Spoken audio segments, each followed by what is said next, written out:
Actually, that's I just know that some of the people on that just very knowledgeable.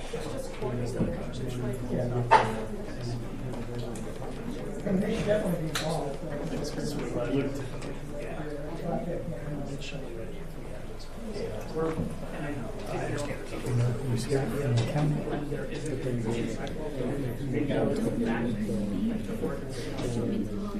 The one on the end. You know, I know that we didn't endorse them, but I also talked about if they needed to be there, which the person who was sitting at the end was opposed to, but that opposition is gone. So I just think that if we say these streets is very important, it is important, and let's put a prioritized schedule of the highest need non-sidewalk areas. I mean, it's like Jack Barber got this legislation when all this came up as we were doing this, and I basically took that, but then I wanted to recruit and say, yeah, when there's not a sidewalk, everyone's going to be different, and we need this here. Yes, you got to be creative. And then it goes back to that, before it comes us, that can work out answers. All right, I will call our official meeting to order. Ms. Barber, you may call the roll. Mr. Vinch? Here. Mr. Bracken? Here. Ms. Franklin? Here. Ms. French? Here. Ms. Ornelas? Here. Mr. Snavely? Here. Mayor Smith? Here. All right, we will now do the Pledge of Allegiance if you'd like to join us. Allegiance to the flag of the United States of America and to the republic for which it stands, one nation, under God, indivisible, with liberty and justice for all. All right, may I have a motion to approve the agenda? So moved. Second. Moved by Vice Mayor Lynch, second by Councilor Franklin. All in favor, please say aye. Aye. Opposed? All right, we will move on to start with public participation. And we have a presentation by the Butler County Board of Developmental Disabilities. Hi, my name is Patricia Dawson. So I'm the Public Relations Coordinator with the Butler County Board of Developmental Disabilities. And March is Developmental Disabilities Awareness Month. So I just appreciate so greatly the opportunity to come here and talk about what it is that we do, who we support, and why the work that we do is so important to so many people in our community. So whenever you're ready, we can pull up. All right. So we support, last year we supported about 4,300 people throughout Butler County. Our services are provided from birth throughout the entire life. And those services look different at different stages throughout a person's life. One other thing I'd like to point out, actually, let me back up. Our mission is actively partnering with people to access the world. On its face, that sounds pretty simple, but when you understand the history of where we came from, you can see how profound that actually is. So prior to the 50s, parents who had children with disabilities, they could keep them home and do the best for them with what little resources they had, or they could send them to a state institution. And then in the 50s, parents had had enough. And so a grassroots effort came together and ultimately demanded something better, and what we have today is the county board system. So when you understand that our mission is access to the world, that truly is speaking from a history where people with disabilities did not have access to the world, that they were put in institutions and that's where they spent their lives. So with that understood, you can see how profound that actually is. So what is a developmental disability? That's a disability that occurs before the age 22. It's one that is likely to last for the person's lifetime. So some that you might be familiar with are autism or Down syndrome, cerebral palsy, but there are so much more. For instance, if a person has a traumatic brain injury before the age of 22, that might qualify as a developmental disability. So it's a pretty broad scope of people that we support, but there are some very specific parameters that makes you eligible for our services. We operate with a person-centered philosophy, which means what works for you, and that's it. And sometimes that's as simple as understanding that, like, you know, if you're working with somebody and they want to be a vet, well, maybe a future as a vet's not for them, but now you know that they like to work with animals. So maybe you get them connected with the Humane Society, or you get them connected at a vet's office where they can have a role in whatever capacity is for them. So sometimes it looks like that. Sometimes it's as like grandiose as this. This was one of my favorite days in the time that I've started working here. This is one of my favorite. So Ray and Vicky were friends earlier in life. Then they reconnected and fell in love. And they were like, we want to get married. So our staff worked with their support staff and helped make this happen. They took Ray to go ring shopping. They took Vicky dress shopping. That day she kept saying, like, I'm a princess. She was so happy.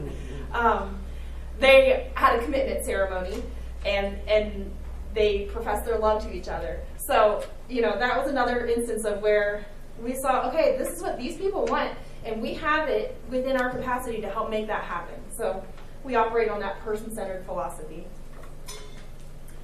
Our services, like I said, begin at birth. For ages 0 to 3, we have direct support. So we provide, we have physical therapists, developmental specialists, occupational therapists, and the really neat thing about that type of service is it's evidence-based, and we do a coaching model of care, which means that we go into each person's, their natural environment. If it's their home, their daycare, wherever that kiddo is, and we work with the caregivers there and give them the tools that they need in order to help that child reach their milestones. Studies have found, and there's varying numbers, but the most conservative one is that for every dollar spent on early intervention, $7 in savings is realized in adulthood supports. So it's really a significant program that we offer. It's not a mandated program, so it's something that we are using our local tax dollars to provide this. And you can see it's really an essential thing. It's so important. So we're proud to have been able to provide this here in Butler County and all the work that's done there. We partner with Help Me Grow to provide that support. After age 3, you age out of early intervention, and then a lot of those direct supports move into the school system, like physical or speech therapy, things like that. That's going to move into the school system. Our support then becomes more of, I use the word case manager, but that's not strong enough of a term.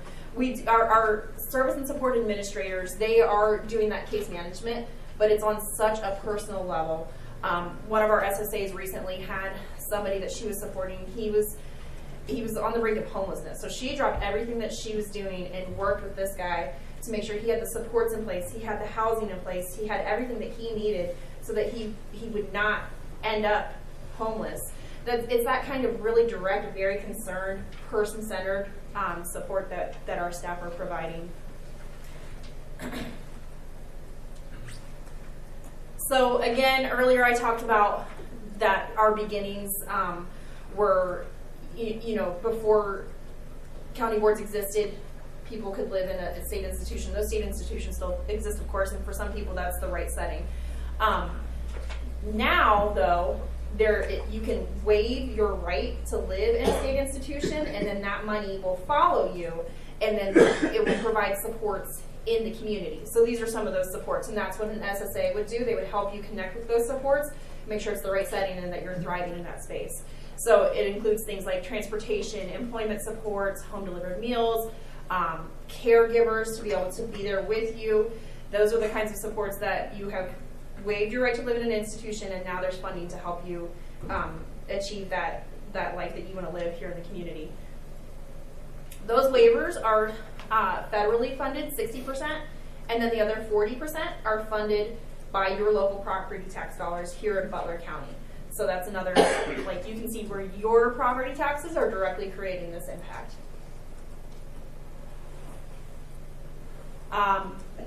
Over the past, so we last passed a levy in 2004. You can see the bar chart here on the right.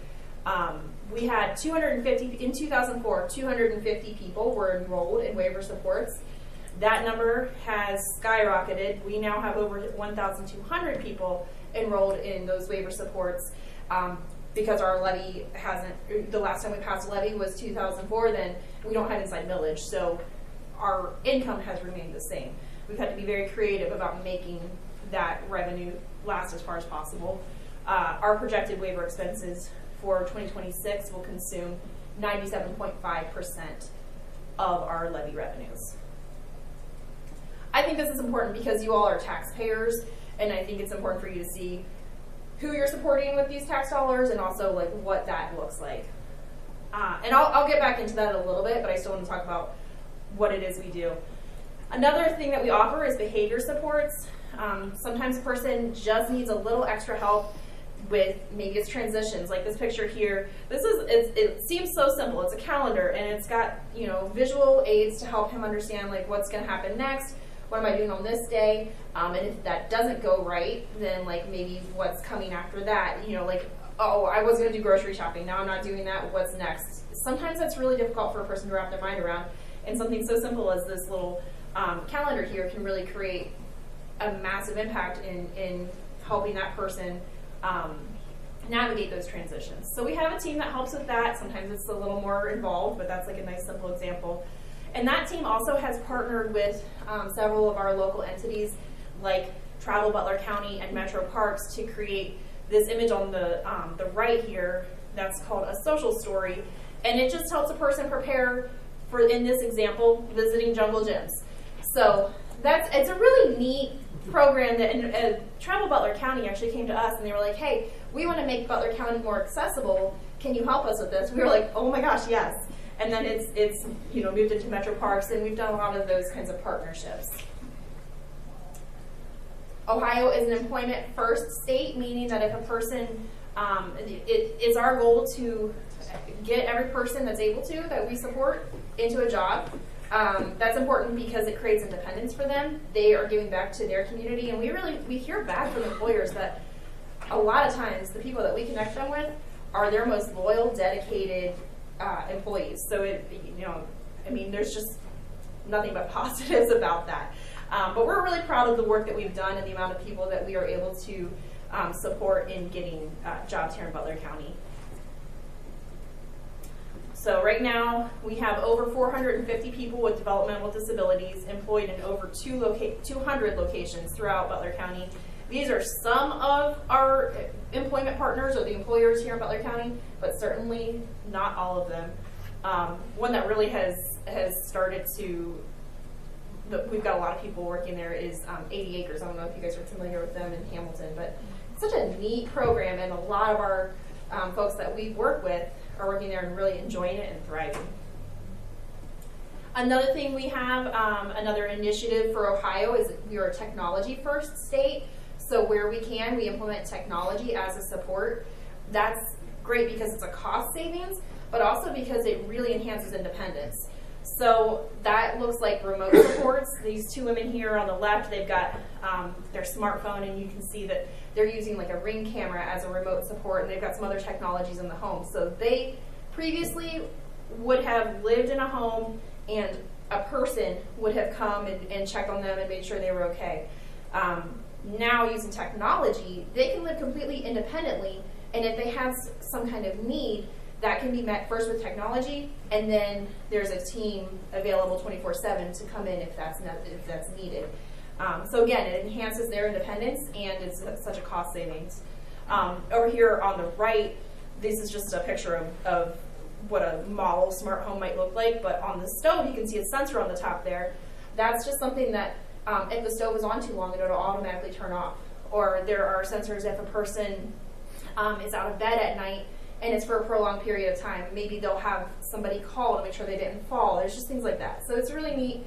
It's a really interesting time to be in this kind of space because there's a lot of great developments happening.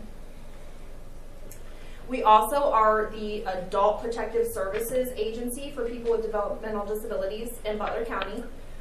So anytime that there is an instance of abuse or neglect or anything like that, we're the agency that supports that. And we work with all of our local law enforcement, especially if there's some kind of criminal thing happening there for them. And we have a significant impact in the community with a lot of our partner agencies and providers. Butler Tech, for instance, they have Project Search and Project Life, which is a phenomenal program. So we're thrilled to work with so many important agencies throughout the county. Again, like I said, we are funded through local tax dollars. So I think it's important to kind of explain this because you all are the ones who are providing that financial support. So here's just a quick snapshot. These are our revenues and expenses for 2025. And again, as I referenced earlier, we are now nearing the end of our levy cycle.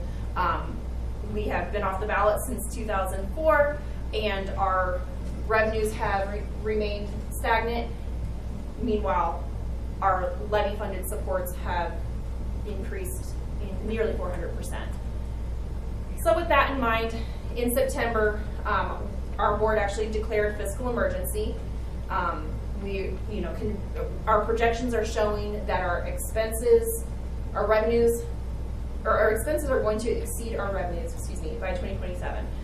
We have declared a fiscal emergency and then enacted around $3.7 million in savings. Some of those are temporary, some of those might be more permanent, just in order to get through this period.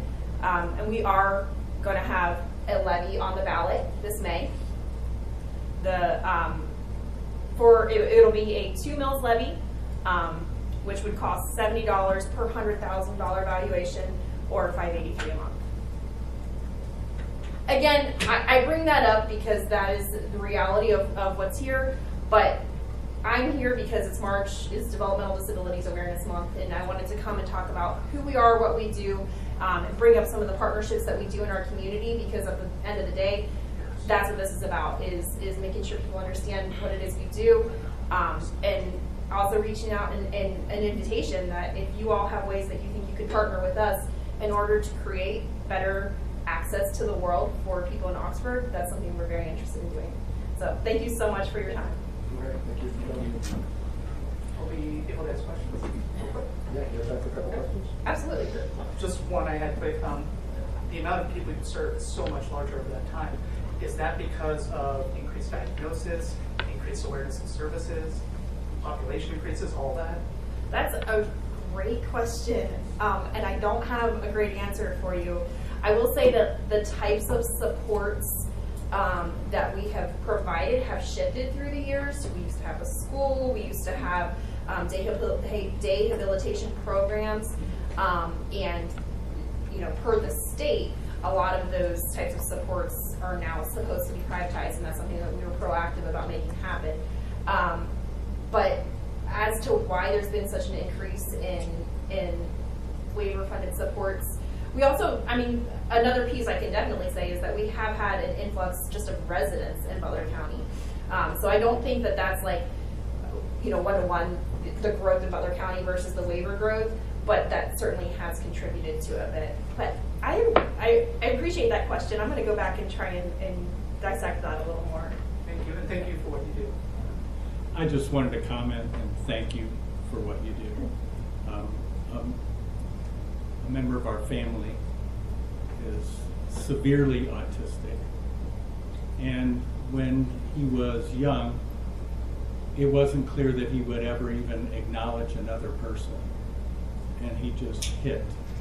And today, he's a thriving kid in the local schools and recognizes people. He knows more stuff than you can imagine, and it's because he got help. And so thank you from the bottom of my heart for what you do. That gives me goosebumps. And that's exactly what it's all about. And he knows every lake. Yeah. And he knows every continent. He knows every star system. Amazing.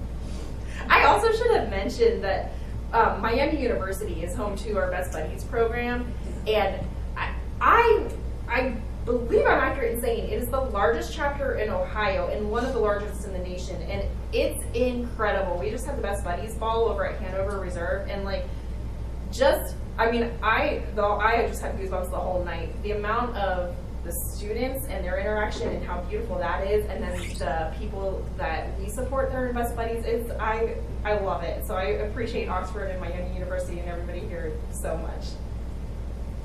Thank you. I also want to thank you, Patricia, for your presentation. We serve together on supports to encourage low-income families, which is a Butler County-wide organization that does excellent work, and I really appreciate your presentation tonight. I was going to mention something in my council comments at the end, but it is related to this. As we think about the supports needed by individuals with developmental disabilities, right now there's something, a bill that's kind of passing through that would, at the federal level, dictate that speech-language pathology, occupational therapy, physical therapy are not considered professional degrees. And so students who are pursuing those career paths will not be able to borrow as much money for their education as students who are doing other kinds of careers. And as a professor of speech pathology and audiology, the conversations that are happening within our department and just at the national level with the American Speech Language Hearing Association, there's such a need for services. And right now, when the need is growing, we're at a place now where students might choose not to go into some of our fields because they're not able to borrow. I wish education was less expensive, I do. But they will only be able to borrow about half of what they would have been able to borrow if it weren't for this bill. Hasn't passed yet. We're making all kinds of calls to try and stop it. But what you do and what the health professions do are so important, and I really thank you for your work. Thank you. Thank you so much for saying that. And yeah, again, back to, I mean, that at early intervention level, that's where we provide that support. Yeah. And every dollar spent there means $7 in savings at least. That's the most conservative figure. It's, you know, that alone is evidence to how important that is.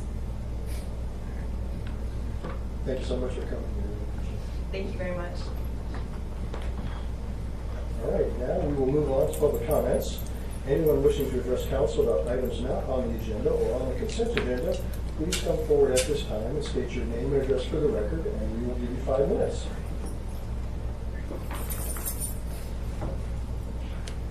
Evening, everybody. TJ Malloy from 115 Old Farm Road. I was here back in August, and I also watched the YouTube video of last council meeting, which, if anybody didn't know, free plug, the Oxford YouTube channel is fabulous. You can watch all the meetings the day after they're posted on there. You find out exactly what's going on and exactly how the resolutions are explained, so you don't have to rely on however a news article interprets it. But I was asked by some neighbors yesterday, why did you buy your house in a neighborhood if you knew there wasn't a sidewalk? For the same reasons that everybody else in the neighborhood bought the house. For one thing, it had everything that we wanted in a house, which, if you're part of a couple, that's hard to find. Usually somebody's given up something. We were blessed to find the perfect house that way. And I can sit in our all seasons room or sit on the deck and appreciate the character of the neighborhood. I could do that standing in the driveway when I first looked at the house, and I didn't have to look at a tree to do it. There are many ways to appreciate character, and it's the quietness, the peacefulness, it's the people that make the character of the community, not necessarily the aesthetics of it. Now, I said in August that I believe that a street without sidewalks is not a complete street. I still stand by that.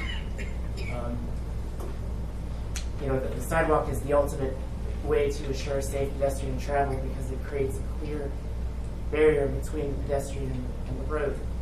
And I heard a lot of people say, well, nothing's happened here.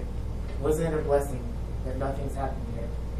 Isn't it a blessing that I've never gotten hit when I've had to go around an obstacle and go into the road, or when I had to go around a garbage truck on garbage day, which is very hard to do when the garbage truck driver doesn't pay a lick of attention to you when you're trying to get his attention to get direction on how to cross around his vehicle. For that reason, I don't walk much on garbage days. unless I get out before a certain time, just to avoid that scenario. But I say all that in an effort to find other solutions, because I'm all about finding other solutions. I reached out to Dan Schoenharl. He is my mobility instructor. Mobility instructors help teach blind people. Everyone asks me, how do you know how to get around? It's because I have a mobility instructor that helps you learn different environments and how to navigate safely. And attached to your minutes today are 2 emails that I sent with a proposal from him. It's very similar to the proposal that Councilman Stapley mentioned with the curbing, with the one addition that if council doesn't want to or elects not to do a complete sidewalk on Old Farm Road, that they finish the sidewalk where it ends. I believe it ends at 105, and you finish it up to Country Club and put a directionalized curb there so that there's a defined curb to cross at Country Club. But my wife Allison said, your biggest obstacle is not having a defined curb to cross at Country Club. Most people that find me getting twisted around, it's probably because I've messed up that crossing because I didn't hit my designated landmark right because there's not a defined curb there. So for us, that part of it, finishing that sidewalk, which would be minimally invasive, is essential to any effort to make Old Farm Road a complete street. And with that, I yield to my lovely wife. Thank you, everyone, for the ability to speak this evening. And good evening, everyone. Allison Leroy, also of 115 Old Farm Road. As I was reflecting on what I wanted to say this evening, I was thinking about, regardless of whether or not we have a disability, we all assume a certain amount of risk anytime we elect to leave our homes. But we've decided as a society over the years and the decades to put measures in place to mitigate those risks so that we all have a reasonable chance of being able to come home to those we love at the end of the day. Some of the examples of some of those items that mitigate risk are things like traffic lights, seatbelt laws, and even sidewalks. I want to work together to find the best solution here. But at the end of the day, we all have a right to safety. And I want to just make sure that everyone understands that whatever solution council decides on, it's going to benefit everybody. I've heard that expressed in the work session as well. It's not just going to help people with disabilities. It's going to help kids. It's going to help older people. It's going to help everybody who calls this community home. And this is a concept known as universal design, designing spaces and systems that work for everybody. In conclusion, I just want to speak for a minute to my neighbors, and I ask that you take this in the spirit of Christian love in which it is intended. I need you to know that I found it completely unacceptable and deeply disappointing that TJ and I were not consulted nor included in the proposal that you all drafted and sent to council. As people with disabilities, we are the experts on what we need. Our voices and our experiences matter, and our input is not optional, it is essential. So my expectation going forward, whether it's pertaining to this matter or anything else pertaining to our neighborhood, is that we will work together in neighborly collaboration. I really look forward to collaborating with you and getting to know my neighbors. So thank you very much, and God bless.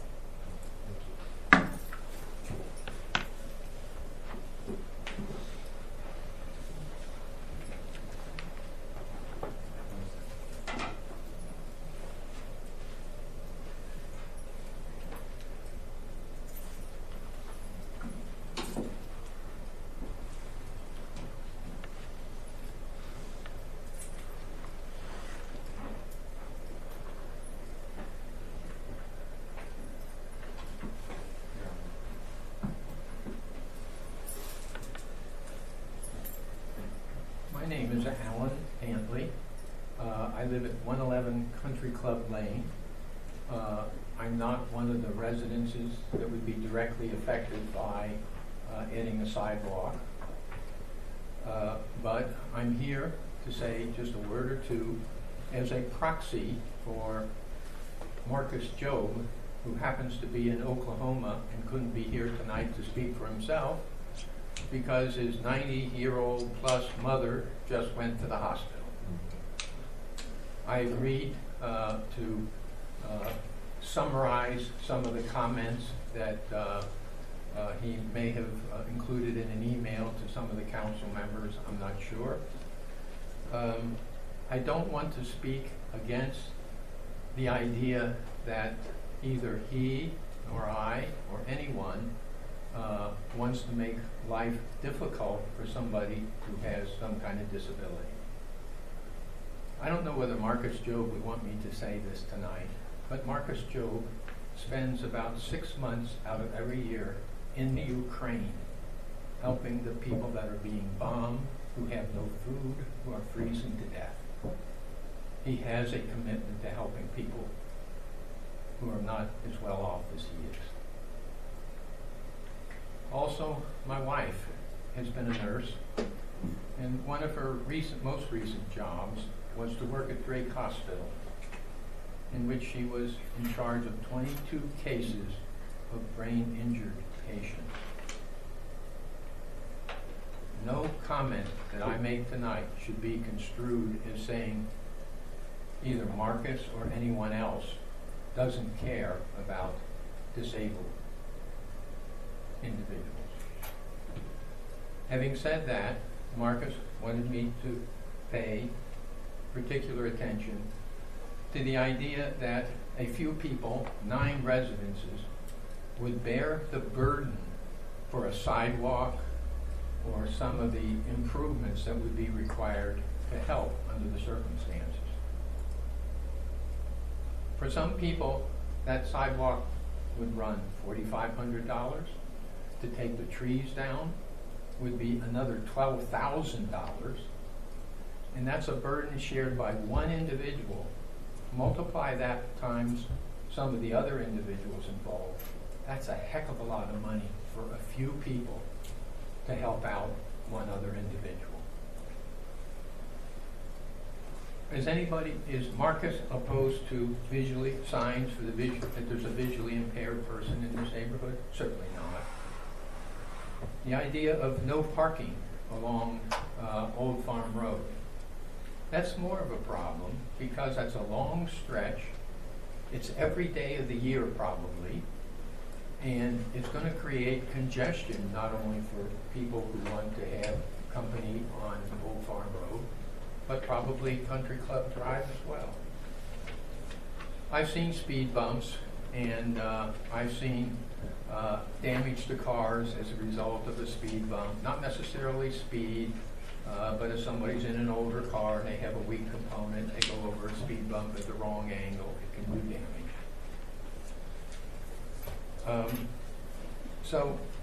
But the idea of a sidewalk where the trees, in Marcus's opinion, should be out, shouldn't even be considered.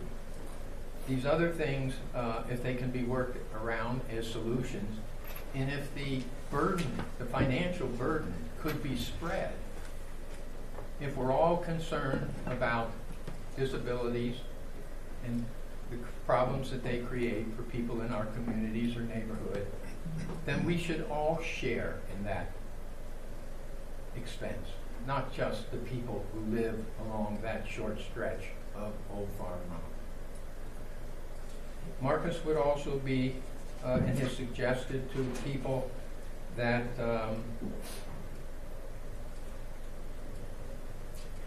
that the city provide some assistance for a disabled person to get to Contreras Road. How expensive would that be for such a short distance if it was 2 or 3 days a week? He also suggested that maybe the idea of some kind of tax burden for all of us if we're all in this together. And if we really believe in it. certainly, if we do this for one individual in a given case, how many other cases could come before us that we would have to say we need to do something for them too? So why don't we just spread the burden in the beginning and not worry about working on one case after another and having all of these lengthy meetings? Those are some of the ideas that Marcus wanted me to share, and I guess, I don't know who the fellow was, Dan suggested that somehow or another we extend the curb and provide a little extra space for walking. And that this was done at Wright State University, but it was done in a parking lot. It wasn't done on a street where there's going to be snow plows, garbage trucks, mail trucks, and access over driveways every day. Any kind of extension that was considered of the curb that Dan proposed would be wrecked within a very short period of time, and we'd be back here trying to work out something all over again. So I hope that we will keep our mind open to mainly two things. Let's don't make 9 people share the burden of all of this, and let's not be so caught up in the idea of a sidewalk or trees that we can't think of other types of assistance. And I think the presentation that we had earlier says we have groups of people can help with different kinds of support. Let's make use of those different kinds of support, and let's support those organizations that do that and share the burden for all of us. We do really care. Marcus does, as all of his work in the Ukraine testifies, and I and my wife, in all of the cases that she's dealt with just brain injured patients. We're on the side of solidarity with everybody else to do something about a problem that we have here. Mr. Pantley, you're at 7 minutes. Okay, I'm finished. Thank you. Thank you.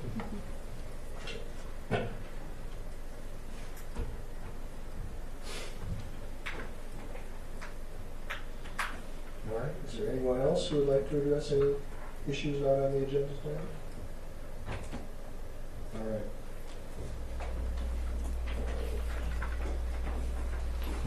Appreciate everybody's participation. We'll move on to the consent agenda. Do I have a motion to approve the consent agenda?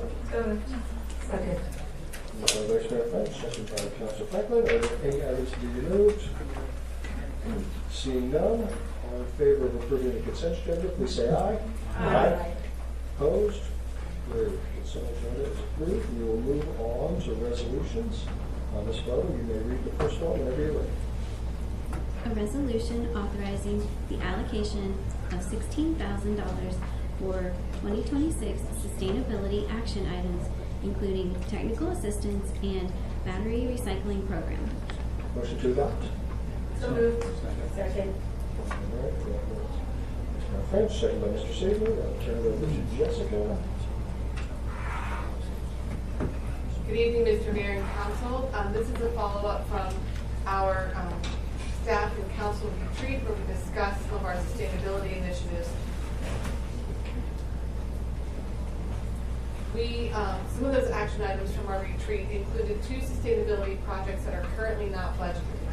One is to continue to explore how to bring solar to the closed landfill and expand solar more broadly in Oxford. And the second is the battery recycling program. We've determined that we could benefit from technical assistance, especially with the landfill project, and so we're estimating that we need $14,000. We may not use all of that, but that gives us enough wiggle room to try to get some assistance there. And then the second is the battery recycling program. We have installed battery recycling can tubes in both the municipal building and the police lobby, and we have to pay for those batteries to be recycled, and we anticipate that we need $2,000 to do that this year. We would recommend approval. All right. Is there anyone from the public who would like to address this resolution before council? All right. Seeing none, council questions and discussion? Well, in favor of both of these. So, all right. All in favor? Please say aye. Aye. Opposed? Great. That resolution is adopted. Ms. Barbie, you may read the next resolution. A resolution adopting the Economic Activation Program attached hereto as Exhibit A to promote reinvestment, code compliance, and economic vitality within the city of Oxford, Ohio. Motion to adopt. Second. Vice Mayor French, second by Councilor Shapley, and back to Street. Again, I'm excited to bring this project to you with endorsement from the Community Improvement Corporation. Well-maintained properties and active business corridors are essential components of a strong local economy and a high quality of life. While Oxford has a relatively stable economy and a beautiful historic district, certain properties within the mile square, we know who, in the commercial areas remain underutilized, inactive, and in violation of local codes. The city does have some tools available to address this with property conditions, including code enforcement, civil fines, and economic incentives. However, these tools are most effective when we can implement them strategically and proactively. We, together with working with Sam's team and the CIC, have together before you the proposed economic activation program. This program is designed to encourage voluntary compliance and reinvestment through a structured, time-limited initiative that emphasizes collaboration and incentives prior to enforcement.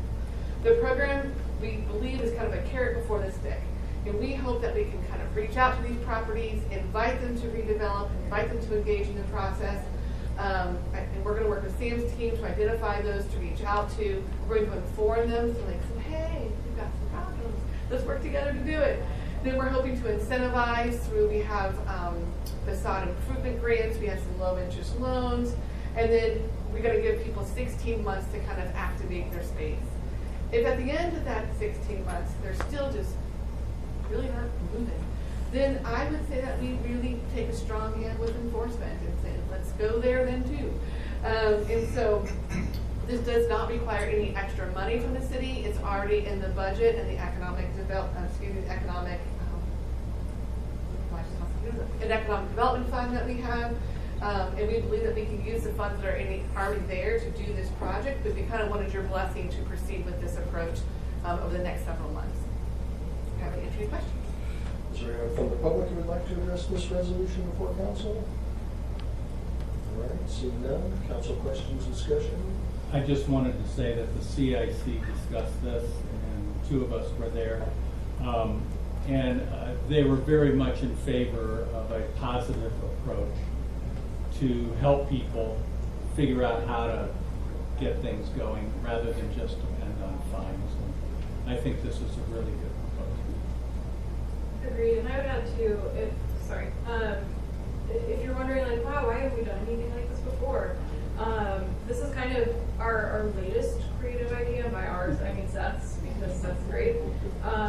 But we've really tried to reach out to the business owners in the past and not necessarily found our avenue yet. So we're hoping that a carrot forward approach is really the way to bring those folks to the table. So that way, of those properties that Jessica nodded to, I know it will be great for us to stop getting questions about them. Hopefully, fingers crossed. Should we start using the fines to subsidize the improvements? It's a different question. Question. Let's see. So I read the staff report and some of the documents, and it's clear that this program is going to apply to certain types of violations, but it's not going to apply to other types of violations. Do we have a complete list of what kind of violations this will apply to, versus what certainly will not apply? It's not really clear in my mind as to what types of violations could be potentially forgiven under this program. Could you restate the last? What types of violations could be potentially forgiven under this program? Oh, sure. So it'd be temporary, and it would be anything that's non-safety. So, for instance, deteriorated wood, peeling paint. There could be things that, if it's not an immediate public safety hazard, if it's not something that's going to collapse, fall on the sidewalk, be open and unsecure for children or animals to get inside of, then that would be something that could be paused. If it's something that is all of those things, if it's a hazard for public health and safety, then there would be no temporary forgiveness that would have to be dealt with absent from this program. Now, it's possible that properties could have both. where there's some things that are put on pause and others that have to be remedied right away. So do we have like an inventory of properties that? We have a small list, but because we haven't launched a program like this before, where we're inviting, we have a list where we would be proactively notifying those property owners. Okay. You're on this list. We would also allow property owners to have us come in and meet them and look at their property to see if they would be eligible to participate. Okay, and then one last thing. So I didn't really see it stated, but I think it's critically important that to the extent we are going to forgive any violations under this program, if those violations be specifically identified by the City of Oxford and given to the property owner in writing, and that it doesn't relieve any violations that have not been discovered, that we don't know as of the date that the order is issued. So, for instance, if there's some sort of environmental contamination underground that we aren't aware of and the owner isn't aware of, just because we're writing this, giving this agreement, they're not absolved from those violations. Does that make sense to you? It does. Like Yeah, only yeah. what we specifically identify can we waive.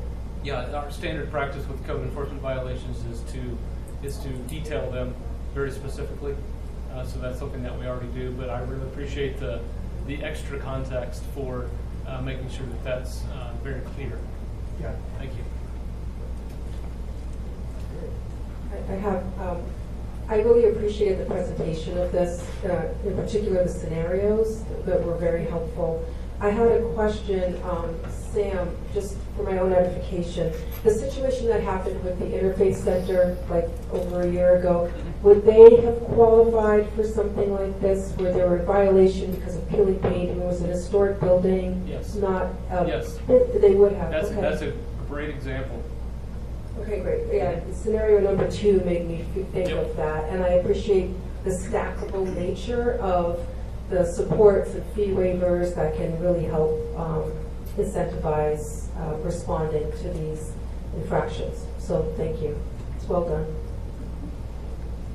And I agree with what has been said. In particular, I think being proactive and the reasonable way in which it's been laid out, I think makes a lot of sense. So thank you.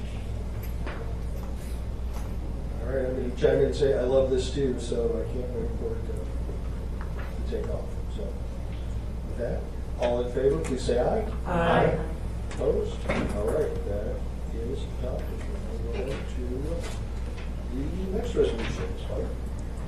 A resolution accepting the bid and authorizing the city manager to enter into an agreement with EV United LLC for the installation of 6 direct current fast charging stations for electric vehicles at a cost of $904,328 plus contingency in the amount of $1,161 for a total cost not to exceed $905,489.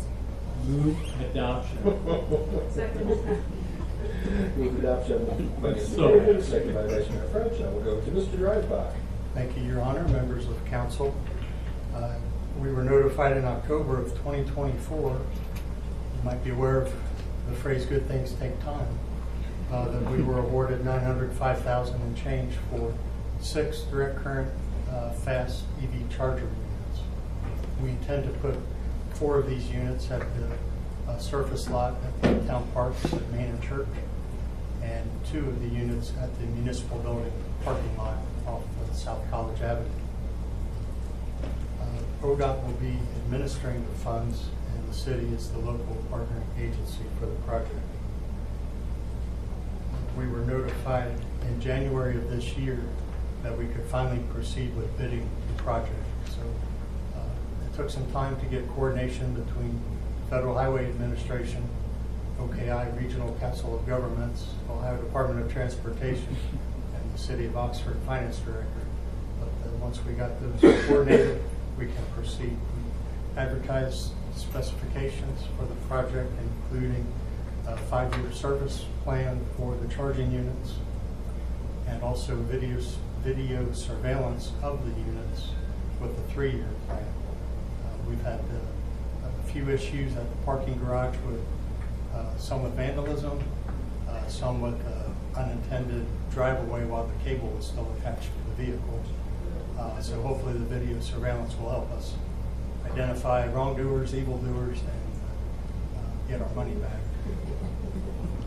We advertised, we only got one bid, but it's with a firm that we're familiar with. They did the EV charger in the parking garage.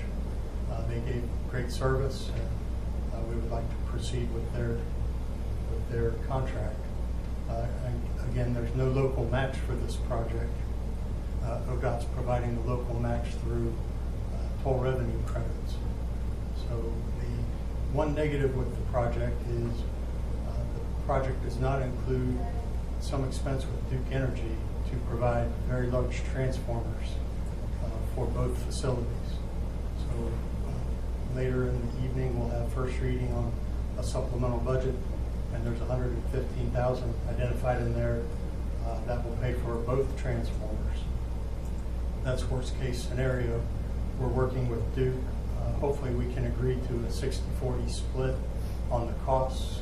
They're interested in selling power, and we're interested in saving money. So hopefully we'll come to an agreement. But there is that expense in the supplemental budget. I'll be glad to answer any questions. All right. Is there anyone from the public who would like to address this resolution before council? All right. Seeing none, council questions and discussion. Do they make these with breakaways so they don't do damage when they put them up? They do, in theory, break away. In one case where we had a drive-away, it pulled on the cabinet before the coupling broke, and it damaged the face of the machine and unfortunately the display. So it cost a few bucks to repair it. And yeah, this is a long time coming, but it is. For those who may not have electric vehicles, when you get one, you get an app, and there are different companies, but you get these apps, and they tell you where the fast chargers are. And where the fast chargers are is where you want to go, and then you'll have lunch at one of the uptown businesses, or you'll shop in the local stores, and then you'll be done charging, and away you go. It's marvelous, and it has. I've seen it work a number of times, a number of places. So, congratulations. We're ready. All in favor, please say aye. Aye. Opposed? All right, that is adopted. We will move on to ordinances. Ms. Barber, you may read the first reading. An ordinance dedicating certain city-owned real property abutting U.S. Route 27 as public right-of-way. All right, go back to Mr. Cox. Over the years, we've done several projects along US 27, both north and south. Installation of new water mains, sewer mains, road widening projects. With both of those areas, we've acquired parcels from private property owners to get the land necessary to widen the road or install more infrastructure. Over many years, there are remnants of those property that have never been dedicated right-of-way. So this is first reading of basically a housekeeping item to clean up the auditor's parcels and transfer the city's stranded parcels and make them dedicated right-of-way. That will be helpful both to the city and to the abutting property owners, because right now there's limbo of who is responsible for some curb gutter, sidewalk maintenance, and this will clarify everyone's obligations. And I'll be glad to answer any questions. All right. Is there anyone from the public who would like to address this ordinance before council? All right. Seeing none, council questions and discussion? Makes perfect sense in housekeeping terms, so we will see this again in 2 weeks. We will move on to the next one. An ordinance to regulate the rates and charges to be charged and collected and the services to be rendered by Glenwood Energy of Oxford Incorporated, its successors and assigns for gas and gas service furnished to all its customers within the corporate limits of the City of Oxford during the period ending April 30th, 2029, and repealing and superseding ordinance number 3689, which previously regulated such rates, charges, and services. Mr. Elliott? Thank you. So in October of last year, Glenwood Energy applied to update ordinance number 3689 and the related natural gas rate tariffs. The main revenue components of Glenwood Energy's rate structure are a gas cost recovery, GCR rate, a fixed meter charge, and a general service rate, GSR. The gas cost recovery rate is based on the price which Glenwood must pay to purchase gas, and it varies depending on the market and is passed on directly to the consumer. It is not part of the rate-making process, nor is Glenwood Energy entitled to earn a profit on it. The gas cost recovery rate varies and was 9.0217 per MCF for the month of January 2026. It comprises approximately 50 to 70% of a customer's monthly bill. Glenwood is entitled to collect on several other riders, fees, and charges which remain the same with the proposed ordinance discussed below, with the exception of one fee, and that's the gas pressure test fee. They're proposing to increase it from $80 to $90. So Glenwood's application contained a proposed modification to the customer's fixed monthly meter charge and variable general service rate for a 3-year period. Glenwood proposed to increase the fixed residential monthly meter charge from $14 to $22 per month for the first year and to $28 per month in the second and third year for residential customers.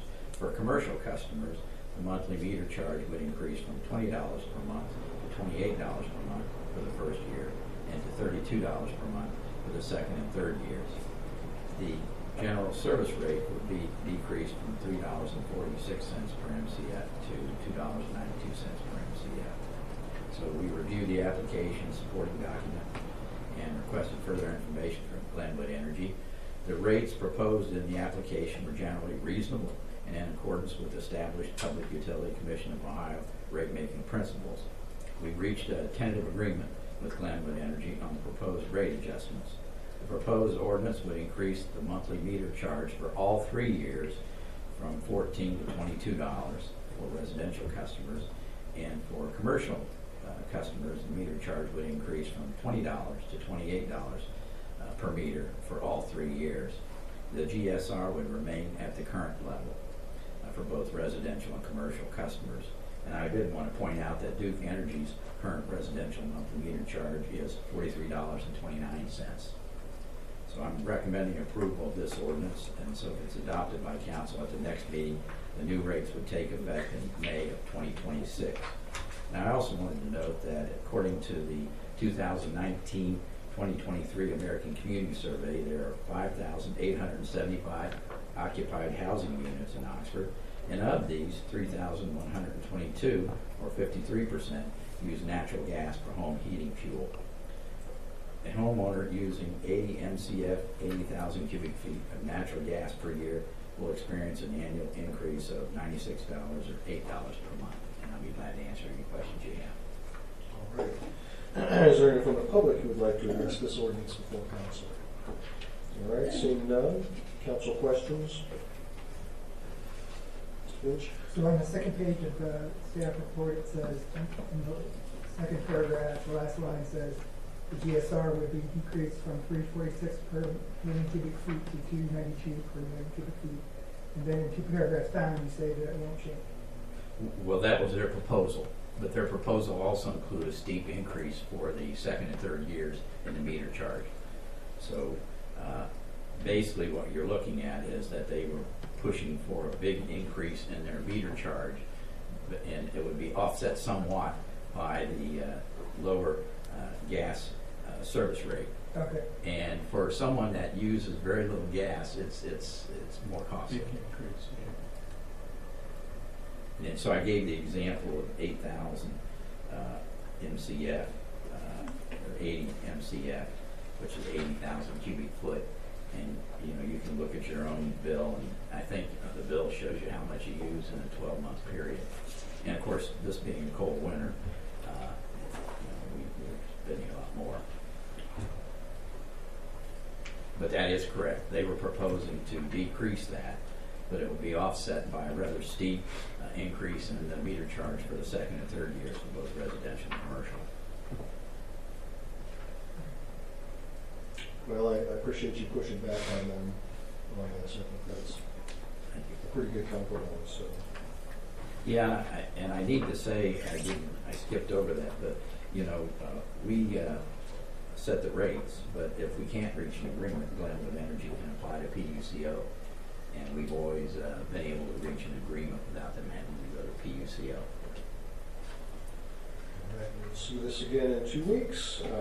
Barbie, you may read the next ordinance. An ordinance amending ordinance number 3844, supplemental budget ordinance number 1, to make supplemental appropriations for fiscal year 2026. Good evening, Mayor and Councilors. Tonight's ordinance includes a number of requested items for first reading. We kind of held off and got a little further into the year before we started hounding for money. We have $100,000 in revenue and expenditure for personnel and operation of the mayor's court. After a little bit of research this afternoon, that may likely change for second reading, and it'd be adjusted up, but that would be on essentially on both sides. We had a $25,000 deductible that was paid for a short-term rental tax lawsuit. A change in our insurance required legal fees up front up to the $25,000 deductible. So replenishing the legal budget, this was something that we were not expecting. Just replenishing the legal budget would be necessary, as a lot of those charges were actually incurred in 2025. The deer processing for the calling program was $11,000. This amount was intended for the 26 budget, but did not make it into the budget in early fall, as we did not have a full picture of the program cost during the budget season. So we went ahead and supplemented the cost of the calling program, but the processing did not occur until 2026. $16,000 in additional funding is needed for the sustainability projects that were passed by resolution tonight. That was prioritized during the council retreat. $22,000 additional funding is needed for the renewal software of our Barracuda records retention renewal software. This is for a 3-year license. So because it's done every 3 years, it was miscalculated in the timeline during the budgeting process, and they thought it was going to be expected for 2027. So it was omitted from the 26 budget. That needs to be reinstated so we don't lose the coverage for that. $36,207 is needed from the fire fund to cover the cost of a repair to the Talon Middle School water main. And any questions you can. John's not here. Oh, he's not here. He's at the game. Yes, he did. There was a training that occurred at the Talon Middle School, and there was some damage to a water main. Talon's insurance was basically denied the claim, and then put it forth on our insurance. Our insurance also was denying the claim. Therefore, to keep the peace with Talona schools, Doug made the decision that we're going to cover the cost of the repairs. It was our fault. So. And it's coming out of the fire fund. And it's coming out of the fire fund. $45,000 additional appropriation is needed to replenish salt and supplies depleted from the large snow events that we've had. And $115,000 is needed to cover the cost of the 2 transformers required to support the EV charging stations. As you know, the EV charging stations is 100% grant funded. However, this unexpected expense is required to support them. All right. Is there anyone from the public who would like to address this ordinance before council? All right. Seeing none. Council questions, discussion? Better that the incidents happen during training than real events, which is why we do them. So that's an excellent point. Absolutely. And thank you, Heidi. I actually have a question, but I think it might be a Doug question. So, we'll be the judge. Maybe. Who knows? I did ask about a work session that we had already sat through last week, or last session. So, with the appropriation for the mayor's court in the ordinance, I want to say I am not opposed to a mayor's court, but I was curious about potential potentially seeing more of a plan on a page before we start allocating money to it. I want to see a little bit more of a fine point on some of the details, so that way when asked about what is this going to look like in Oxford, what are some of the components moving forward that we know before we start to post positions and allocate funds. So I was curious about the possibility of doing some kind of working group. Have we talked to Miami? What's the input from different departmental staff, if that's needed at all? Thinking about, how's this going to intersect with the zoning code rewrite, things like that. I'm just curious about, and like I said, I'm not opposed to it. I speak only for myself. I just would love to see a little bit more detail before we start moving money around. Okay, that's a good comment. I've been working with the city of Monroe that has a mayor's court. I've had several conversations with their clerk, but there are still a lot of things that I'm learning. I'm going to ask staff. Jessica had sent me an email to point out maybe some things that I hadn't thought about, and so I'm going to ask staff to develop these costs. It has to do with the computers, but we're talking about 3 people, and in Monroe, I believe they meet every other week, so that's 26 meetings a year, and I think their meetings last about 2 hours. So we figure our docket's going to be the same, but a lot depends on, can we find a magistrate that has the training, and what are we going to have to pay them, and also a prosecutor. In Monroe, they pay their prosecutor as part of their legal contract with the law firm that they hire. So I just found that out recently, and so that's not in the budget. So I wish I could answer all your questions, but we're developing this as we move forward. I still think it's a good idea, but I really think it's not going to happen until sometime late this summer, if even then. So, and the other thing is that we're going to transition to Hamilton, so that's going to cause some issues. And then if we establish a mayor's court, we're going to need time to transition back to Oxford. And I still think it's a good idea. Do I have all the answers right now? But I don't. But as I get them, I will provide them to you. But that was my best guess of the budget based on what I saw in Monroe. So it's. I don't know that I need a working group with Miami, because the big question for them is, if they don't cite under our code, they go to Hamilton with any citations that they make under the unrevised code. And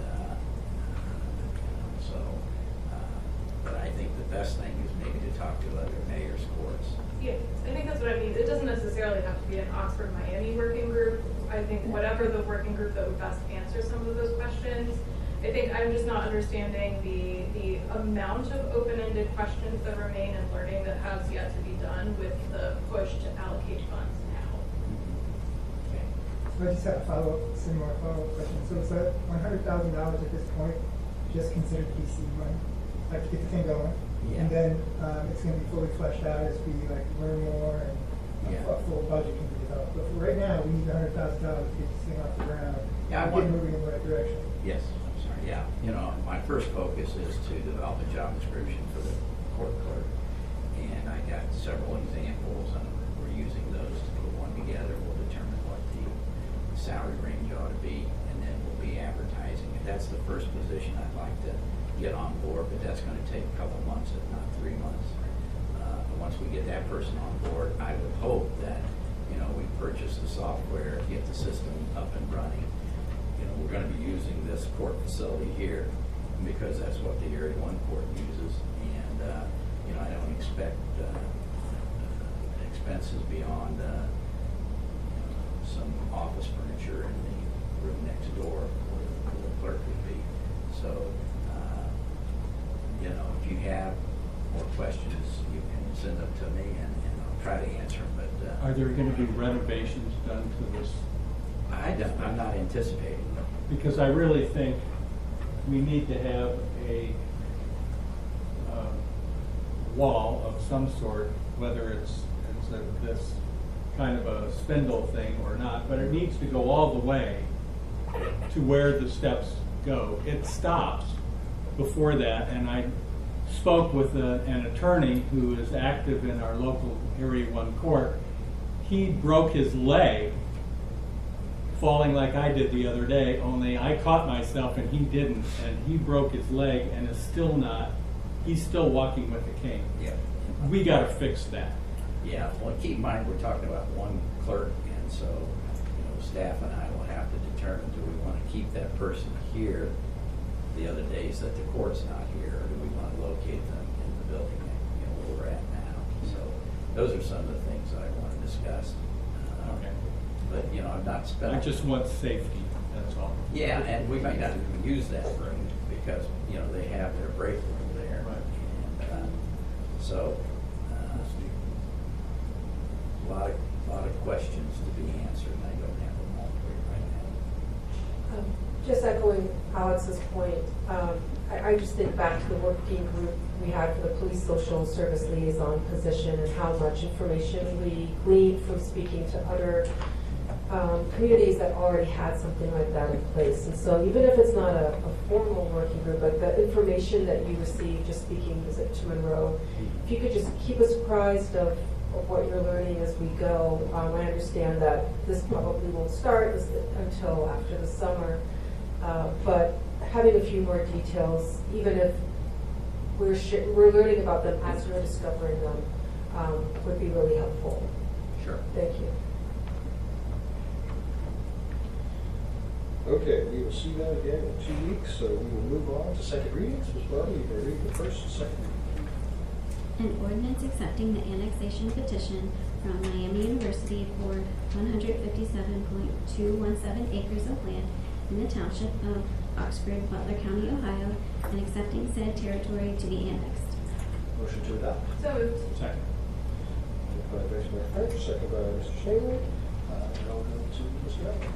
This is the second reading for the annexation of the remaining portion of the Miami University Airport.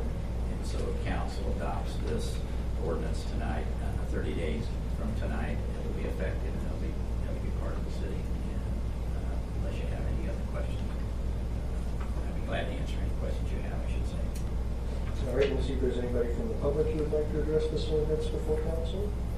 All right, seeing none, council questions? Last week I was approached by a couple of residents who live near the airport area. One claimed to not know anything about this issue before the reading of this resolution last week. And the second person who lives there as well is concerned about the type of disruption that this large of an enterprise would have in terms of impact on those surrounding residences. What I'm also concerned about that sort of feeds into these conversations that I had with these individuals is the recent vote on Friday by Miami University and the Board of Trustees regarding an issue that has proven to be extraordinarily unpopular with regard to Cook Field. And what this has done for me after having these conversations is make me reluctant to go forward with this particular issue, because I am worried that if there are concerns that citizens in that area raise with regard to the development of this project, that they may not be as friendly in terms of listening to the needs of the residents who live in this area. And so this is just hot off the press just this last week. So I'm still thinking about it, and at this point, personally, as a result of that, I am going to not support this, and I just want to let you know. I hope you support it. This is an annexation. This is not any development proposal. And any proposal to develop that property would have to come back to council. It would have to probably go through planning. And there would be multiple opportunities for anyone in the community to be made aware of it. This annexation has been discussed, I don't know, 4 or 5 different meetings. So it's not a surprise that's been laid on them. I understand that they were confused because they had not seen it before. But this is just for the annexation. And I think it's wise for us to have that land available regardless of what development may or may not come from it. So I hope that you will support it because it's just the annexation. Good. I just have a follow-up question to that. So annexation just means that the city is acquiring the Miami University airport will now be within the city limits of the city of Oxford. That's correct. Right now, it's in the This Oxford remaining Township. portion, we have about half of it already in the Yeah, city. and the other half is in the Oxford Township. Yes. And so Miami could develop it right now, but they would only need to get approval from the township and not from the Oxford City Well, Council. you know, that's a state university, and, you know, my recollection of the statute is that they have to give us the opportunity to review any plans for land they have. But they're a state agency, and a local city can't control their development. I guess We have a partnership with Miami, and, you know, Jessica meets with a group frequently to discuss you know, plans for the airport. So, you know, but you know, I don't believe they have to submit plans to our planning commission. Okay. But to the extent that the city of Oxford acquires this, annexes this property, we would have much more control over the situation than we currently have now. Well, we certainly have control over whether or not we want to extend the infrastructure. Yeah. Right. You know, and Water, sewer. you know, Right, exactly. But we don't have, I mean, right now, because it's not part of the city of Oxford, we don't have as much say in what happens as far as future developments go. Well, you know, my reason for wanting to annex it is so that if there are jobs there, we would have the income tax revenue. Since they're a state university, they're property tax exempt, so it's no gain or loss.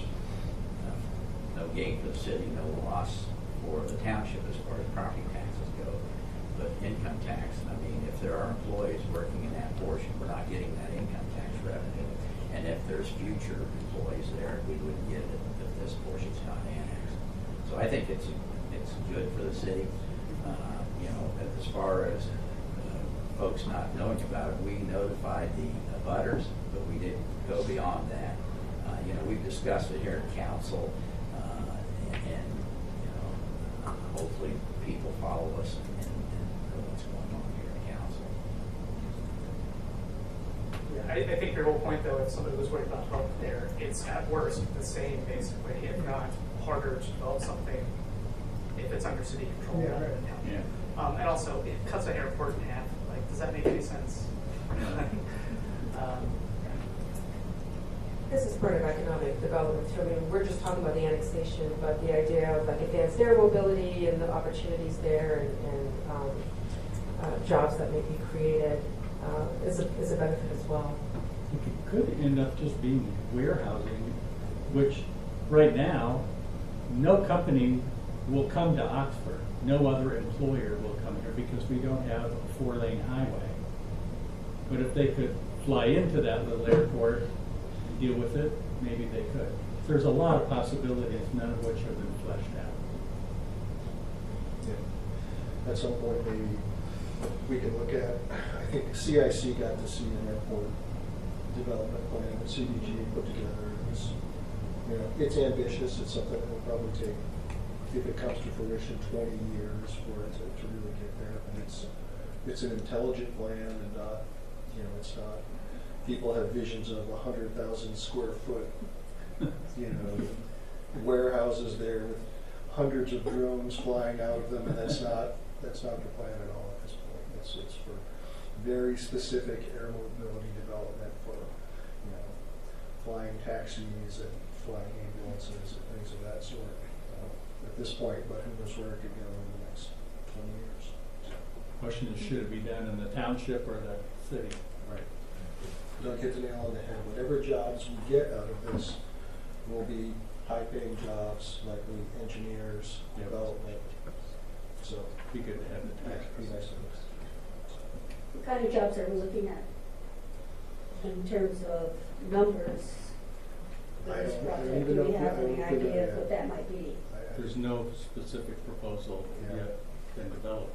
And I think even in the economic development strategic plan, it talks about the airport, but it really talks about site preparation and site preparedness. So we're, to Mike's point, we're still a little bit far out from a concrete plan of what will go there. And to Bill's point, any plan that did arise would now more concretely come to the city for approval.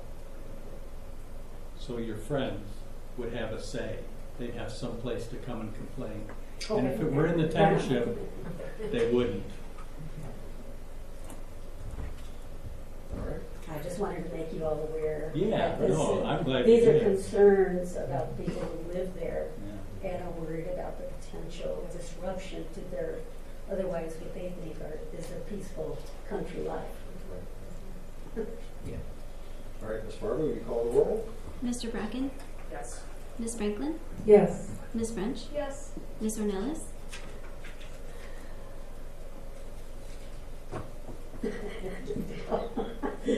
Yes. Mr. Snavely, Yes. Mr. Vinch, Yes. Mayor Smith. Yes. All right, that ordinance is adopted. Thank you, Russ.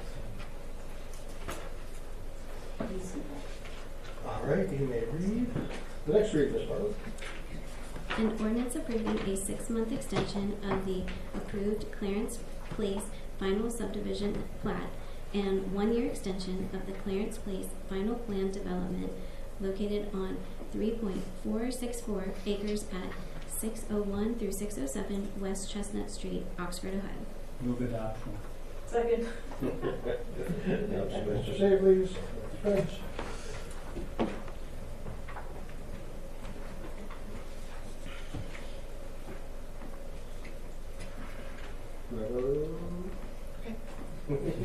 Just a little. Did we read the next one yet? You haven't called it. No, Yeah. we didn't. Oh. We didn't do the roll or Gotta ask for any. Need a motion to adopt. Yeah. Oh, well, no, I thought staff was going to do Oh. staff report first. No, go ahead. Was there a motion? Yeah. Did we make Yeah. it? You moved it, I seconded it. I thought I did. Yeah, sorry. So we're on Clarence Place? Yeah, we're good. Okay. We drove there and didn't know how. All I was going to say was no changes to the Habitat 31 unit subdivision time extension. Same as before. I just wanted to say what it was. Habitat for Humanity. Fantastic. Yeah. All right, anybody from the public who would like to address this ordinance before council? All right, any council questions or discussion? We're doing so many great things, and this is probably my favorite of all of them. All right, you may call the roll. Ms. Franklin, Yes. Ms. French, Yes. Ms. Ornelas, Yes. Mr. Snavely, Oh, yes. Mr. Vinch, Yes. Mr. Bracken, Yes. Mayor Smith. Yes. Happily adopted that ordinance. Okay, we will go to our third, second reading of the night. You may read it whenever you're ready.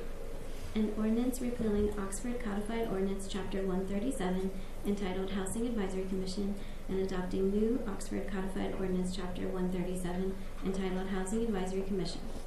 Motion to adopt. So moved. Second. All right. Sorry to confuse you, but no changes on this one. Is there anyone from the public who would like to address this ordinance before council? All right. And here I live on Dana Drive in Southern Knolls. I chair the Housing Advisory Commission, and I hope you support this ordinance. Jessica suggested that we needed to go back and take a look at the establishing ordinance for the commission, and that need was catalyzed by a difference in perspective, a disagreement about exactly who were members of the commission or who should be members of the commission.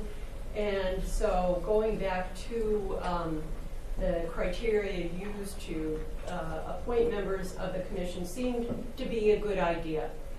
Members of the commission spent a good part of 2 meetings talking about the specifics, and I really appreciate your having us do that, Jessica. I think it served us well to take a look at the infrastructure for the commission and really help to come to a resolution of the specific disagreement.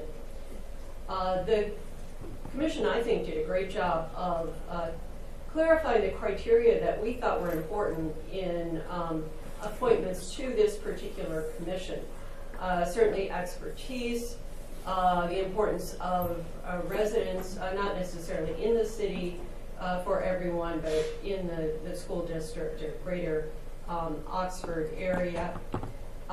Representation of city council and the planning commission on the commission, and hopefully some diversity in the role that people played in relation to housing. So having homeowners, renters, and people who struggle to find affordable housing in the city. And I think that taking a look at the infrastructure, clarifying the infrastructure, was very timely. I think it'll help us really build some cohesion as a commission going forward. As we've already been talking about tonight with other actions, we're celebrating right now the 2 housing developments, affordable housing homeownership, represented by the Habitat on Chestnut and the New Roots development on Hester Road. And now we're freed up in some ways before we start talking about 47 acres west of where I live, and perhaps a request for qualifications to help us think about development of those 47 acres of city-owned land. We have some time to talk about other possibilities that certainly profoundly affect the extent to which the city can commit to development of affordable housing.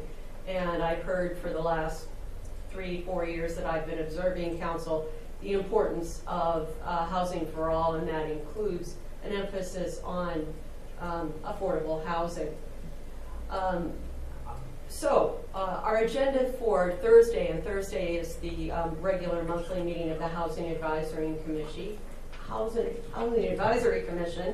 And our meetings are open to the public if anybody would like to come and be part of these conversations. And again, I thank you, Jessica, for developing the agenda and taking my input about the agenda, the commission's input about the agenda. We're going to be doing, first of all, a deep dive into the Housing Trust Fund, looking at the history of that and the current status, and thinking about where that can be developed in a sustainable way in the future. The other agenda item for Thursday, and you suggested this when we first started talking about goals for 2025 and 2026 and 2027, in regards to housing, we're going to have a discussion of sheltering and the future of sheltering and developing a sustainable model for sheltering, very broadly defined, perhaps seasonal, perhaps year-round, what makes sense for Oxford. You know that we're coming off the season of the coal shelter. Our last day was Saturday, and we're preparing certainly the report to the city in response to and to document our expenditure of your funds. But more broadly than that, we want to give the public not only an idea of what we did this year, but again to help catalyze the conversation that we'll be having. I think for the next 3 months on the Housing Advisory Commission, I guess we'll be bringing some recommendations to council at that point. John Baylor, who's the lead on our communications subcommittee for the planning and operation of the Oxford Winter House, a statistician, is preparing the report and the statistics. He shared some of them at our celebration, and for those of you who were able to come last night, and I know others were unable to come, but it was quite a celebration, including testimonials from people, guests, and others intimately involved. So you'll be getting the report, you'll be getting lots of data and statistics, and hopefully a documentary, a 15-minute video of the experiences of a variety of stakeholders.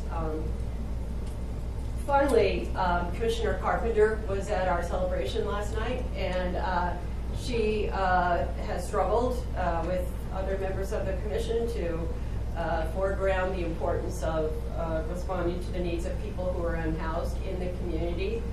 It's a challenging, complex issue, and it certainly is that here in Oxford, but she's been a supporter of the Oxford Winter House all along, and I thank her for being there, and she has some big dreams, and in fact, she was talking to TJ Malloy over dinner last night.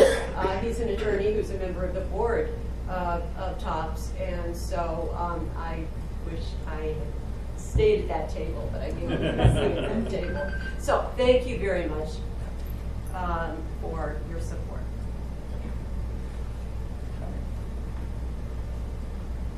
All right, council questions or discussion? All right, you may call the roll. Ms. French? Yes. Ms. Ornelas? Yes. Mr. Snavely? Yes. Mr. Finch? Yes. Mr. Bracken? Yes. Ms. Franklin? Yes. Mayor Smith? Yes. That ordinance is adopted. All right, we will move on to announcements and communications, and I'll start with Mr. Elliott. Thank you. Two things for tonight. The city received a notice from Duke Energy filing an application with PUCO to increase electric distribution rates. If approved by the commission, the new electric distribution rates will take effect in 2027. These rates, of course, are subject to change after the commission holds public evidentiary hearings. The rate for residential customers, they're asking to increase the customer charge from $8 to $14 a month, which is a 75% increase. Wow. And then the energy charge from, and this is in cents, 3-point-ish little print here, 9693 to 5.1616 per kilowatt hour. That's a 30% increase, and of course there are other rate increases for the different tariffs. So I just wanted to let you know that, keep you abreast of that. What I also want to share with you is, as you know, right now there's a constitutional amendment, proposed constitutional amendment is being circulated to eliminate property taxes across Ohio without offering any replacement funding. If it reaches the 2026 ballot and passes, it will take effect in 2027, cutting a primary source of support for schools, public safety, and essential local services. What's at stake? As you know, property taxes currently provide the backbone of funding for many local services, including public school districts, police, fire, and emergency medical service, courts, jails, prosecutors, child protective services, and food assistance programs, services for individuals with developmental disabilities. As we heard tonight, they're going to be looking for a levy. Senior services, including meal delivery and transportation, mental health and addiction treatment, roads, bridges, and infrastructure maintenance, public libraries, parks, and public health services. For the city of Oxford, the property tax provides just under $2 million, or 11.9% of general fund revenues, and $1.27 million, or 22.4% for fire EMS fund revenues. It also provides revenue for the Oak Improvement Fund and to meet the debt service of the South Point Tip Improvement Bond, both of which have 2 years remaining in 2027. And I looked at both the school district and the township at their financial audits. For the Talawanda School District, property taxes provide 44.19% of total revenues for all governmental funds. according to their fiscal year 2024 financial audit. For Oxford Township, property taxes provide just under 64% of total revenue for all funds according to their fiscal year 2022 financial audit. So, you know, if the petitioner comes to your house, you might ask them what they're proposing to replace it with, because as you know, this would change our way of life in Ohio. And it's you know, one of the things that I commented earlier was that the Ohio legislature should consider a circuit breaker, which would cover owners and renters of all ages. It would use a broad definition of income, target property tax relief to those with the greatest need, and be funded by the state. The state would provide property tax credits for homeowners and state-issued rebate checks for renters. 33 states have what qualifies as a property tax circuit breaker. I think Ohio should consider. But you know, right now, our focus needs to be on this proposed constitutional amendment. There's a website that I found out about at the OCMA conference. It's called Coalition to Protect Essential Public Services, and they're going to be putting more and more information on there. We will put some information on our website and a link to this website so that people are informed about what the impact is going to be if we lose property taxes. You know, I've heard some people talk about, well, look what they did in California with, what was it, Proposition 13. And basically, it only had to do with the assessments. And what they did was they basically said, if you stay in your house, your assessment's never going to go up. But if you just buy a house, they're going to assess it at market value. That is very inequitable, I think. And so, and they did a similar thing in Massachusetts with Proposition 2.5. But these were looking to amend the property tax, not to eliminate it. So it's very important that we get the word out about what the impact will be on the city of Oxford, the school district, the township, and so on and so forth. So that's all I have tonight. Thank you. Nothing tonight. Thank you. Jones. Just a couple items to comment on.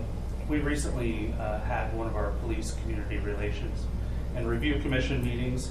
It was a little different this time, a little different format, where we went at 4 o'clock at the senior center to try to increase the attendance at our meetings. And we did a presentation on scams and identity fraud and theft, and we had quite the audience there. And so it was a good presentation and a good attendance. Hopefully we got some information out, because we are seeing a lot of scams, a variety of kinds. And the Oxford Free Press, I'll thank them, they covered that and put an article in there to talk about it and kind of help warn the public. I also thank the Free Press and Ms. O'Brien for the good article highlighting our officer we just swore in. So it was nice to see that kind of profile in the paper.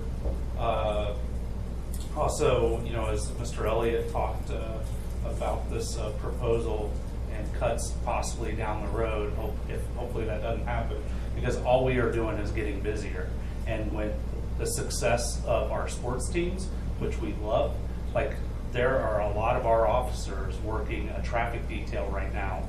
And so the more time and the more money we spend on overtime for things like that, and we're about to go into event season. We had a big meeting about safety at events today. Those things are eating up our overtime budget. So hopefully we don't have to make any cuts, because we're only getting busier. I would also, if you're not aware, this wasn't in the city, but it certainly affected our public safety responders. A high school student who was in a serious accident, I would just ask for continued thoughts and prayers for him, who's in the hospital. But those are some difficult calls. We've had some other difficult calls where our police and fire have responded to lately. So I just want to highlight the good work that our emergency responders do, and our police officers who are down there working. They don't always get to see the game because they're directing traffic. So thank you. That's all I want to say. All right. Thank you very much. I did receive an email from the state auditor today, and he was letting me know that he will be be sending an email likely tomorrow to all council members. His name is Gregory Elfers. That is the email, the name of the gentleman that you should be receiving the email from. Some of you will, likely all of you will have some version of a fraud questionnaire, similar to what was received last year. And if for the new council members, if you need some assistance or have questions about this questionnaire, please don't hesitate to reach out. We were a little confused last year as well. It's a little bit different with these state auditors. So just letting you know that that is coming and we are required to respond. So Yes. thank you. Just for the counselors, it's kind of like a little state training exercise that we all have to do just so we're all on the same page about fraud in the state law. Smith? Nothing tonight, thank you. Barry? Couple of quick comments on property maintenance code enforcement. One, regarding the economic activation program, trash, litter, garbage, that is not exempt. For no temporary clauses on that. Second comment is, with the snow fully melted, we can see the trash pretty well now around the community, especially in the mile square. And we tend to, our code enforcement officers tend to focus on the repeat offenders, citing them, letting them know. But if any members of the community see properties that need attention, we have a form on our website for property upkeep and report a concern is what it's called. Please let us know or contact our office. Thank you. All right. Great.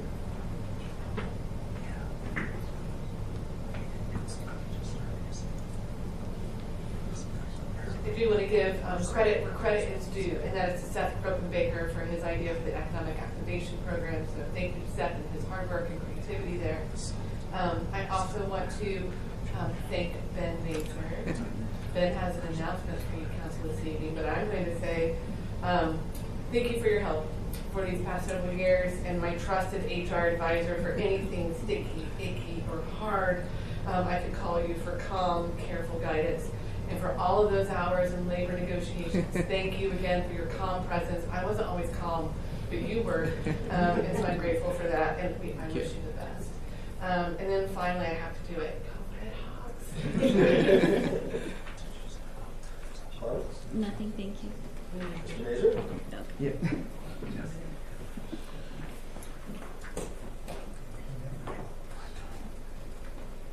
Tonight is bittersweet for me. This is my last council meeting. I've accepted a new opportunity, so I'm going to be closing out my time at Coolidge Wall in the next couple of weeks. It's a very bittersweet night for me. I want to thank everybody for the opportunity to serve the city of Oxford, the community. I graduated from Miami, so the chance to come back here after I graduated from Miami in 2008. When I became assistant law director here in 2019, that opportunity to come back has been incredibly meaningful to me, and really, in my opinion, my highlight of my time at Coolidge Wall. So this is probably, out of all the things I do for our firm and our clients, this is the most difficult, client and relationships for me to leave behind. So I thank everybody so much for my time here. And I hope to still see everybody, maybe at alumni events or community events. So I'm sure we'll be in touch, and I wish everybody the best. So thank you.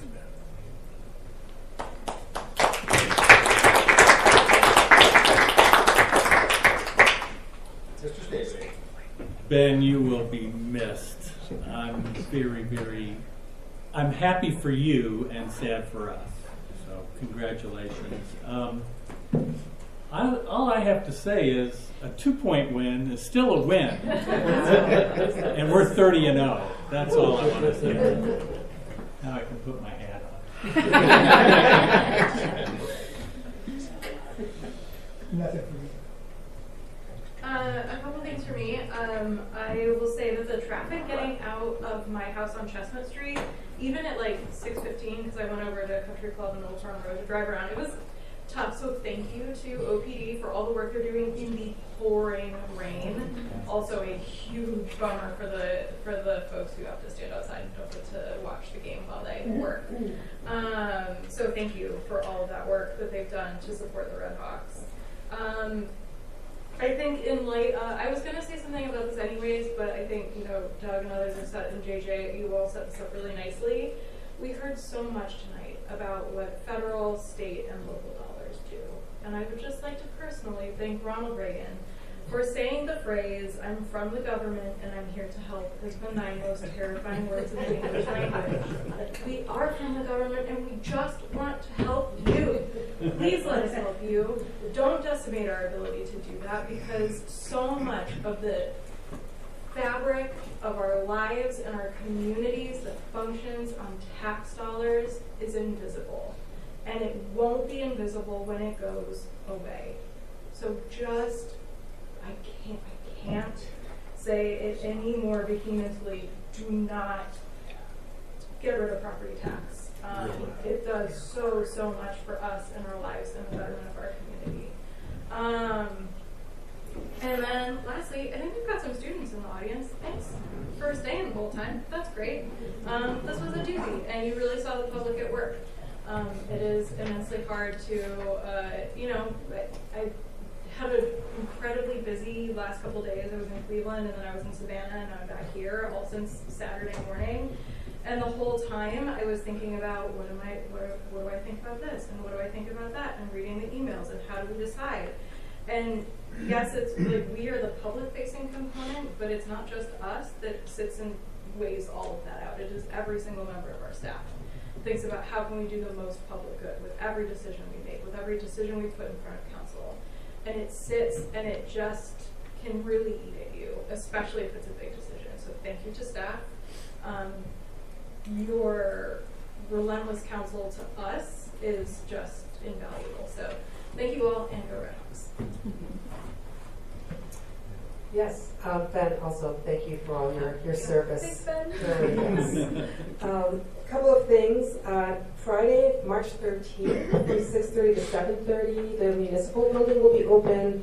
We will be hosting 17 artists who were selected for the municipal art exhibit that will be up for a year. This year's theme was photography. And so we invite the public to join us. There will be refreshments there. And then after that, you can go over to OCAC where they have their second Fridays. And there will be refreshments there as well. And so you can enjoy yourself at both places. I appreciate, Chief Jones, you mentioning the PCRC meeting, because I looked it up. I was planning to go, and I said, well, it's at 4 or something. Or like, why did they change it? And then I saw Latricia Hillman, who I believe is the chair still, and she said, let's go into the community. They were at the Oxford Senior Center, and I think that's fantastic. So I appreciate that that you did that. The next big meeting is the data report meeting, I believe, in May. And so continued gratitude to PCRC and to Chief Jones and OPD for the partnership that's been developed there. That's all for me. Thanks, Ben. And if you ever want to come back, Thank you. but yeah, enjoy your next step. Thank you so much. Nothing today. All right. I just have a couple quick ones. I just wanted to give a shout out to the OSH Group, Oxford Area Solutions for Housing, who concluded their winter shelter on the 28th very successfully. They managed to pull it together with the faith community and a lot of things. I feel like I was just a tiny cog. We were just a tiny cog in this, but if you get enough tiny cogs together, they grind along to do something really great. So congratulations on that. I want to say I took a look at the leg of the bike path that goes from Gardenia down to Chestnut Fields, and the bridge isn't done, but it's pretty spectacular. I think we made the right choice on site placement of that part of the path. So again, also thanks, Ben. We appreciate all the late nights you put in with us. And with that, I will entertain a motion to adjourn. So moved. Second? Sure. All in favor, please say aye. Aye. All opposed? What's wrong with you?